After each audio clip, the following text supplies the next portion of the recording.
എന്തു പറ്റിയാനി? സുഖമില്ലേ? തലവേനുണ്ടോ? നീ വല്ലതും കഴിച്ചായിരുന്നോ? ആനി എന്താ പറ്റിയേ? മതി, അഭിനയൊക്കെ സിനിമ മതി. അഭിനയോ? നീ എന്തൊക്കെയായി പറയുന്നത്? നിങ്ങൾക്ക് മതിയായില്ലേ എന്നെ മണ്ടിയാക്കിയത്? സ്വന്തം മകളുടെ ജീവിതം പണയം വെച്ച് സിനിമ പിടിക്കുന്ന ഒരു അച്ഛൻ. ആനി സൂക്ഷിച്ച് സംസാരിക്കണം കേട്ടോ. നിങ്ങളുടെ ചതിയനാണ്. എന്നെ ചതിക്കുകയായിരുന്നു. അന്നയുടെ കല്യാണത്തിന് കരുതി കാശ് മുഴുവൻ നിങ്ങൾ സിനിമയ്ക്ക് മുടക്കിയല്ലേ? ആര് പറഞ്ഞു? ഓഹോ, ആര് പറഞ്ഞെന്നോ? ഷാജി ഇവിടെ വന്നിരുന്നു. അവന്റെ കയ്യിൽ നിന്നും 5 ലക്ഷം വാങ്ങിയല്ലേ? ഒരുത്ത പണ്ടേ പണവുമായി മുങ്ങി. ഇപ്പൊ രക്ഷ തേടി വന്ന രണ്ടാമനും മുങ്ങി. ഇനി നിങ്ങൾ എപ്പോഴാണ് എന്നെയും കുട്ടികളെയും വല്ല മടത്തിലായി കടന്നു കളയുന്നത്?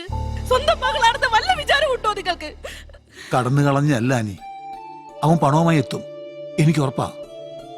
നീ ധൈര്യമായിട്ടിരിക്കെ, ഞാനില്ലേ ഇവിടെ.